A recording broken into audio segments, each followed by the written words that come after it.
In today's video, we will explain you how the sport hurling is being played, a sport with ancient roots in Irish culture and one that continues to captivate fans with its fast pace, intensity, and incredible skill. Hurling combines elements from hockey, lacrosse, and rugby. Hurling is a field sport played with two teams of 15 players on a massive outdoor field, typically up to 145 meters long and 85 meters wide. Each team's objective is to score more points than their opponents within the two 30-minute halves that make up a full game. The field is marked with two goals at each end, similar to a mix between soccer and rugby goals, where the posts extend above the crossbar and points can be scored either under or over the bar. Hurling's origins date back thousands of years, making it not only one of Ireland's most beloved sports, but also one of the world's oldest team sports. In hurling, points are scored in two ways: goals and points. If a player uses their stick, known as a hurley, to hit the ball, called a sliatari, into the net below the crossbar, it counts as a goal, worth 3 points. Alternatively, if they hit the sliatar over the crossbar but between the posts, that's a point, worth 1 point. Each team's goal is defended by a goalkeeper and two defenders, making it a real challenge to get that high-value goal. The game often results in high scores, as players continuously try to rack up as many points and goals as possible. The equipment used in hurling is unique and specific to the sport. Each player wields a hurley, a wooden stick with a flat, slightly curved end that's used to strike, balance, and carry the sliatar. The sliatar itself is a small, hard ball that's about the size of a baseball. The design of both the hurley and the sliatar allows for fast-paced play and skillful maneuvers, as players must use the hurley not only to hit, but also to lift and balance the ball as they run down the field. With 15 players on each team, hurling includes a variety of positions, each with its own strategic importance. Goalkeeper guards the goal, preventing opponents from scoring goals.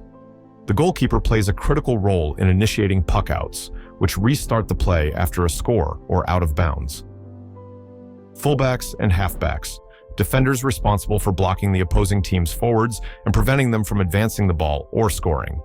Midfielders, they're the workhorses, often covering the most ground as they transition the ball between defense and attack. Half forwards and full forwards, primarily responsible for scoring, these players work together to create opportunities for goals or points. Each player's role is vital, as they not only need to play their assigned position, but also quickly adapt to the fluid and fast-paced nature of hurling. The movement rules in hurling are what make the game so exciting and unique. There are several ways players can move the sliatar up and down the field. Striking with the hurley. Players can hit the sliatar out of their hands or off the ground using the hurley. Lifting and balancing. To run with the sliatar, players have to lift it with their hurley and can either balance it on the hurley as they run or toss it up and catch it briefly. Hand pass. Players are allowed to hand pass the sliatar by slapping it with an open palm to a teammate. Kicking. Players can also kick the sliatar along the ground if it's strategically advantageous. There are also restrictions. For example, players can't touch the ball with their hands if it's on the ground, can't throw it or throw their hurley, and can't run with it in their hand for more than 4 steps.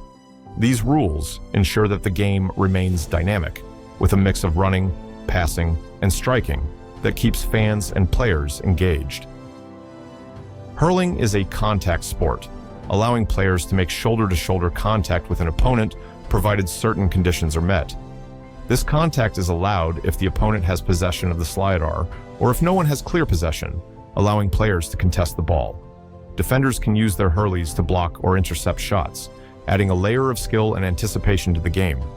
The contact rules in hurling make it a very physical sport, but excessive roughness or dangerous play will result in a foul. Let's break down some key hurling terms that every fan should know. Puck out. After the ball goes out of bounds or after a score, play is restarted with a puck out. If the defending team last touched the ball before it went out, the opposing team gets a puck out from the 65-meter line. Free puck. Similar to a free kick, this is awarded after a foul, allowing the fouled team to restart from where the infraction occurred or where the ball lands. Penalty puck. When a foul is committed against a player who has a scoring opportunity, the fouled team is awarded a penalty puck, which is taken from the 20-meter line. The shot is defended by a goalkeeper and 2 defenders, making it a high-stakes moment. Substitutions. Each team is allowed 5 substitutions during a game. Players must enter or exit at specific areas during a stoppage in play, which adds another layer of strategy as teams try to manage their energy and keep key players fresh for crucial moments. In hurling, fouls are given for infractions like carrying the sliotar for too many steps, touching it on the ground with your hand, or engaging in excessive physical contact. Minor fouls result in a free puck for the opposing team, while serious fouls can result in a player being cautioned or even sent off the field, leaving their team short-handed. These fouls are essential for keeping the game safe, as hurling's high speed and contact-heavy nature requires strict adherence to the rules. In a hurling match, 2 teams of 15 players compete to score the most points by striking a small ball called a sliotar through or above a goal. A goal, scored under the crossbar, earns 3 points, while hitting the sliotar over the crossbar scores 1 point. Players use a hurley, a wooden stick, to control, hit, or carry the sliotar up and down the field, balancing intense speed and physical play. The match consists of 2 30-minute halves, and the team with the highest score at the end wins. Teams use a variety of strategies to maximize scoring opportunities.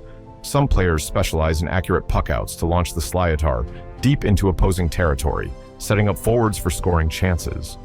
Others may focus on quick, precise passing and running plays to keep the defense on their toes. Each player's skill with the hurley, whether it's for precise long-distance shots or controlling the ball while running, is crucial for overall team success. One of the most compelling aspects of hurling is the high speed and skill required to play it. The sliotar can travel at speeds over 150 kilometers per hour, making each play both thrilling and unpredictable. This isn't a sport where teams hold possession to waste time. Hurling is fast, aggressive, and high-scoring, with frequent shifts between offense and defense that keep players and fans fully engaged from start to finish. Because hurling is unique to Ireland, it also has a deep cultural significance. Watching a game isn't just about witnessing athletic skill, it's about experiencing an ancient tradition that's been passed down through generations. The atmosphere at a hurling match, especially in places like Croke Park in Dublin, is electrifying, with fans passionately supporting their local or county teams. And that's your in-depth guide to hurling.